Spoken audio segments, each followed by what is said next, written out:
یوحنا کا پہلا عام خط اور اس کا دوسرا باب جو 29 آیات پر مشتمل ہے۔ اے میرے بچوں، یہ باتیں میں تمہیں اس لیے لکھتا ہوں کہ تم گناہ نہ کرو، اور اگر کوئی گناہ کرے تو باپ کے پاس ہمارا ایک مددگار موجود ہے، یعنی یسوع مسیح راست باز، اور وہی ہمارے گناہوں کا کفارہ ہے، اور نہ صرف ہمارے ہی گناہوں کا بلکہ تمام دنیا کے گناہوں کا بھی۔ اگر ہم اس کے حکموں پر عمل کریں گے تو اس سے ہمیں معلوم ہوگا کہ ہم اسے جان گئے ہیں۔ جو کوئی یہ کہتا ہے کہ میں اسے جان گیا ہوں اور اس کے حکموں پر عمل نہیں کرتا، وہ جھوٹا ہے اور اس میں سچائی نہیں۔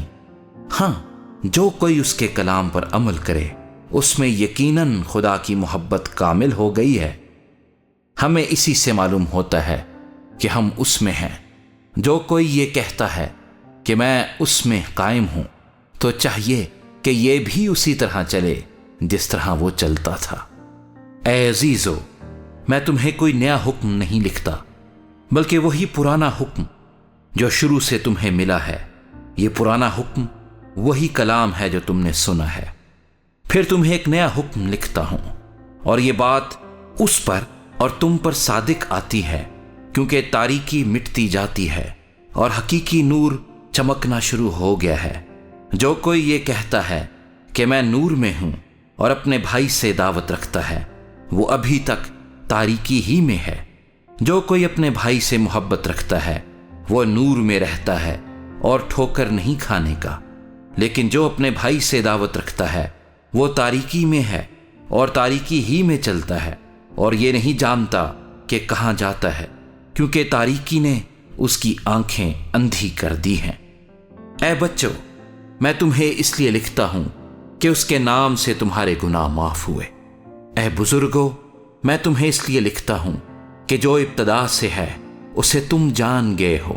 اے جوانوں، میں تمہیں اس لیے لکھتا ہوں کہ تم اس شریر پر غالب آ گئے ہو۔ اے لڑکوں، میں نے تمہیں اس لیے لکھا ہے کہ تم باپ کو جان گئے ہو۔ اے بزرگوں، میں نے تمہیں اس لیے لکھا ہے کہ جو ابتدا سے ہے اس کو تم جان گئے ہو۔ اے جوانوں، میں نے تمہیں اس لیے لکھا ہے کہ تم مضبوط ہو اور خدا کا کلام تم میں قائم رہتا ہے، اور تم اس شریر پر غالب آ گئے ہو۔ نہ دنیا سے محبت رکھو، نہ ان چیزوں سے جو دنیا میں ہیں۔ جو کوئی دنیا سے محبت رکھتا ہے اس میں باپ کی محبت نہیں، کیونکہ جو کچھ دنیا میں ہے، یعنی جسم کی خواہش اور آنکھوں کی خواہش اور زندگی کی شیخی، وہ باپ کی طرف سے نہیں بلکہ دنیا کی طرف سے ہے۔ دنیا اور اس کی خواہش دونوں مٹتی جاتی ہیں، لیکن جو خدا کی مرضی پر چلتا ہے وہ ابد تک قائم رہے گا۔ اے لڑکو، یہ اخیر وقت ہے، اور جیسا تم نے سنا ہے کہ مخالف مسیح آنے والا ہے، اس کے موافق اب بھی بہت سے مخالف مسیح پیدا ہو گئے ہیں۔ اس سے ہم جانتے ہیں کہ یہ اخیر وقت ہے۔ وہ نکلے تو ہم ہی میں سے، مگر ہم میں سے تھے نہیں، اس لیے کہ اگر ہم میں سے ہوتے تو ہمارے ساتھ رہتے، لیکن نکل اس لیے گئے کہ یہ ظاہر ہو کہ وہ سب ہم میں سے نہیں ہیں۔ اور تم کو اس قدوس کی طرف سے بسا کیا گیا ہے، اور تم سب کچھ جانتے ہو۔ میں نے تمہیں اس لیے نہیں لکھا کہ تم سچائی کو نہیں جانتے، بلکہ اس لیے کہ تم اسے جانتے ہو، اور اس لیے کہ کوئی جھوٹ سچائی کی طرف سے نہیں ہے۔ کون جھوٹا ہے سوا اس کے جو یسوع کے مسیح ہونے کا انکار کرتا ہے؟